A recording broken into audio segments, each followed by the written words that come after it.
see, getting back to the story, Uzziah was one that God had blessed as long as he was in God's will. We see how God had blessed everything that Uzziah did, from his leadership delegation, through his agricultural prosperity, his military, his ingenuity, everything. God had put his hands simply because he was doing it God's way.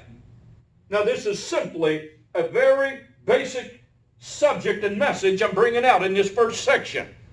Now I want to take it down to verse 15 where we see the turning point. Please follow along in your scripture as we pick up at verse 13. We are in 2 Chronicles chapter 26, verse 13.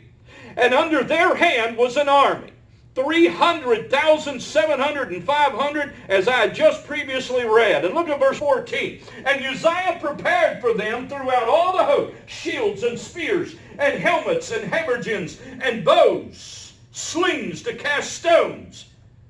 Listen to this. And he made in Jerusalem engines invented by cunning men to be on the towers and upon the bulwarks, to shoot arrows and great stones within. Now these would what we would better call in our English transition mechanisms. See, back in years past, in ancient days, the artillery would begin with catapults. And they would wind them back and put a heavy object, and it would catapult it like a throwing device. God had given Uzziah the ability to defend himself with great military striking edge, as we would call state-of-the-art today. He had an ability to shoot arrows without the man's arms, that it would make it, and it was his defense. We see in Israel today the Golden Dome that originated from the Patriot missile defense systems that America and others come together and built to put a Golden Dome, as we call it, over Israel and America in different ways. I saw it firsthand in the Middle East as it would intercept the enemy's incoming artillery.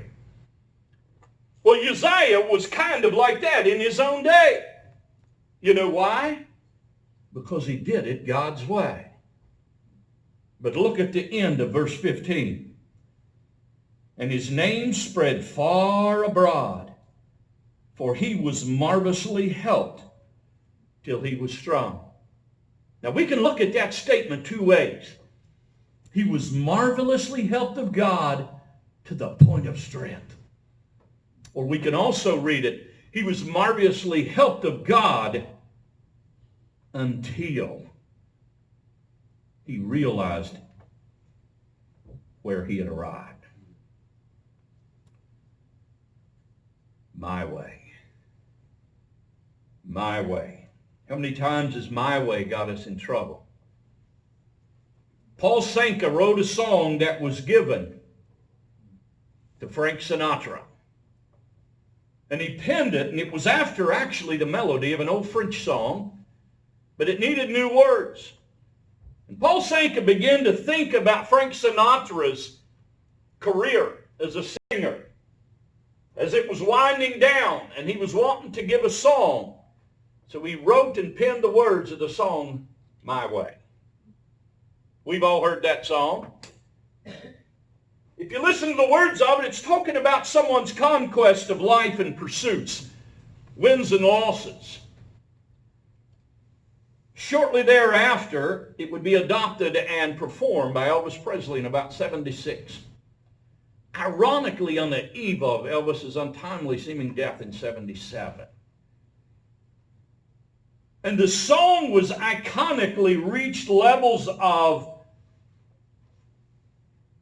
popularity due to the videos and remembrance of the rise and fall of Elvis Presley's life. I did it my way, the song says. Now, I don't want to judge anyone's life, but let's consider for a moment Elvis Presley's life. A lot of people don't realize that Elvis Presley, raised in a Pentecostal home in Tupelo, Mississippi, had a great desire to sing gospel, Southern gospel music. Well, I mean, it was Mississippi, deep South Mississippi. Southern gospel music was the way to go. Elvis Presley, through his faith and being led of his family, undoubtedly received Christ and was baptized at the age of 13. Not only was he baptized at 13, he was baptized 2 other times in his life. But the devil had a great plan for his life. But God also had a great plan for the boy's life. In Tupelo, Mississippi, before his life in Graceland, as we know him who he was a young boy that had a great desire to please the Lord. He had 2 uncles that were pastors, and he was raised in extremely godly faith in his life. 13 years old. That's pretty young to take a great interest in the Lord and a talent undoubtedly that God had given him to sing. He was doing it God's way. But somewhere along the line, prosperity and fame, the Bible tells us in a place in 1 Timothy, when he speaks about getting out and doing things in our own way, he reminds us, for the love of money is the root of all evil, which while some coveted after, they have erred from the faith and pierced themselves through with many sorrows. Now, it's not always about the money. It can be about prosperity. It can be about self-reliance. The Bible tells us in Proverbs, it says that destruction comes immediately from a proud or a lofty heart, one that lifts himself up. We was out riding some 4-wheelers and motorcycles yesterday and making a joke because, it'd been a while since I'd really did much riding, and we got out and, man, we was tearing the dirt up. And I kept building my faith up and building my faith up. No, I didn't wipe out, but I made a comment. He was talking about me getting a little more comfortable, and I said, yeah, and that's right before the big one happens, ain't it? I had to know where to stop. A lot of the time we can get involved in life and we can get really fun with the pursuit and we don't know when to stop. Right. That's when the destruction comes. Right. I think of Uzziah. I don't want to get away from the subject by speaking of all the other things and illustrations and ideas that I'm bringing up, but I'm trying to relate to you God's way and our way. Elvis Presley in 1974, one time when the crowd was pressing against him, there was little bits and pieces when I think of the life of a backslider, that Jesus comes to the surface and somebody was pressing and they had a sign that said the King. And he told him, he said, turn it around, I can't see it. And he turned it around and he goes, that's very sweet, I appreciate that, it's very nice. But he says, I struggle with this king thing because there's only one king and it's Jesus Christ. But I asked myself, I wonder how many people that get away from God and they go so far into another direction, not being any man or woman's judge, is he really the king in your life when you reach a certain point when people begin to revere you as the king? We got to understand life in perspective. We got to understand that when we do it our way, it doesn't end the way we think it will. God has a plan for our life and destruction is at hand. And on that famous plane that Elvis Presley would fly had TCB on the back tail fin. I don't know if y'all remember seeing that. But he had a lightning bolt that had TCB. You know what that stood for? Taking care of business.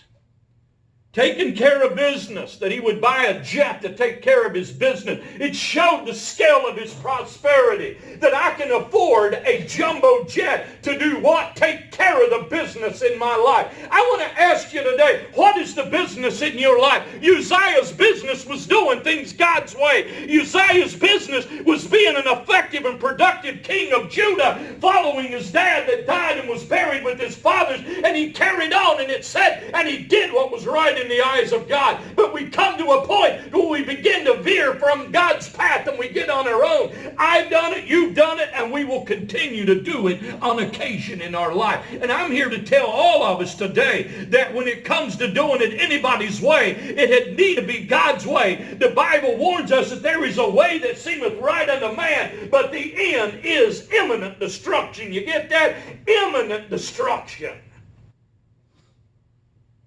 But what would happen to Uzziah? Let's read a little further.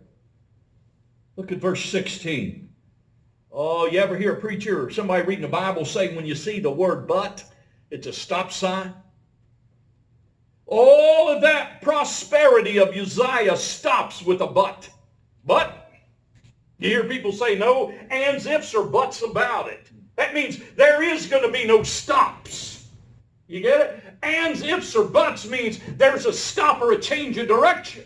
And we always say there is no. But in life there are many buts. There are many ands and many ifs. And we are the controller of that. And there was a point that Uzziah came into prosperity and to own self-reliance. And folks, let me warn you. Let me warn me that somebody may read that verse that said pride precedes destruction.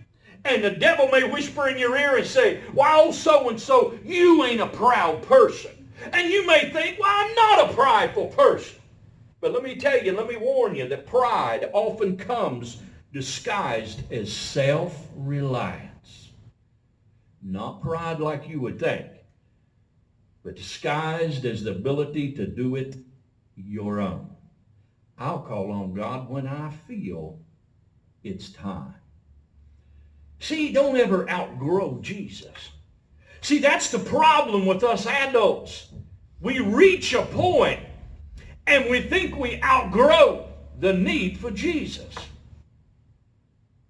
I appreciate Carol's desire to come and sing. She said something that made sense. She said, I am not singing. And she kindly said it, and I know what she means. I'm not singing it for you guys necessarily, but for the one that wants me to sing it. She brought a humility to that point, just like Barb and Doug and so many others and Eddie and other singers. We've been blessed with so much talent in our little church. And you know what? We do things because Jesus wants us to do it. Amen? That's right. Because he wants us to do it. See, on your plane of life, when you put TCB, let your taking care of business be the business that God has for you in life. Amen. Uzziah was taking care of business. And he came to a point, but, verse 16 now, follow along, when he was, look at this, strong, his heart was lifted up in his destruction. Oh, how often does that happen? When he was strong, his heart was lifted up in destruction, for he transgressed against the Lord his God. And he went into the temple of the Lord to burn incense upon the altar of incense. Now, folks, this was not for anybody to do. You know what he did? He got out of his lane. He got ahead of God. There was men, priests, there was people ordained of God to do what he took upon himself. See, he was breaking, follow me, breaking God's divine protocol for his life. Thank God for the men of God in Uzziah's day that spotted this major malfeasance in the life of Uzziah that was bringing insult unto God, and they banded together and they confronted Uzziah in the temple, said, dude, what are you doing? That's the way we would say it today, ain't it? He said, what do you think you're doing? Now keep in mind, he was a king. 300,000+ man army answered to him. These priests had some guts, brother, let me tell you. You know why? They was taking care of God's business. TCB. And they didn't fear the king. They feared God. And they run in there and they met the king, Uzziah. This is the man that once was doing it God's way. He was now doing it my way, as the song sings. Let's see what happens. We're about done. Follow me now. This gets very powerful. Verse 17, and Azariah, the priest, went in after him. Listen to this. And with him 80 priests of the Lord, capitalized Lord, God Jehovah. That's authority. That were valiant men. 80 men and himself. 81 men. 81. That's about how many we had the other night when we had our seat. They had a full house. Can you imagine them priests rolling in there? And over here's old Uzziah. You're going to see him here in a minute with the incense tongs in his hand. He's just going to town doing what the priest's supposed to be doing. I don't need to do it your way, God. I'm doing it my way. Boy, that's a different Uzziah than we read at the beginning, isn't it? Look what happens. In verse 19, well, let's back it up. Verse 18, it said, and they withstood Uzziah the king. In other words, the priest stood in, he got in his face, and said unto him, it pertaineth not unto thee, Uzziah, to burn incense unto the Lord, but to the priests of the son of Aaron, the priesthood, that are consecrated to burn incense. Uzziah, you might be king, but that don't make you this level with God. It don't make you right. God has a protocol. It's called God's way. Uzziah, you've gotten too big for your britches. I don't care if you are a king. And these priests, 81 priests, man, walked right into that place, said, I don't care if you're the king or not. God's bigger than you. This is for your own good. You are out of line. This was the God squad. Listen to this now. Halfway through verse 18, it said, go out of the sanctuary, for thou hast trespassed. That's the priest speaking to the king. Neither shall it be for thine honor from the Lord God. Look at verse 19. And Uzziah was wroth. That means he got angry. And he had a censer in his hand to burn incense. And when he got wroth with the priest, the leprosy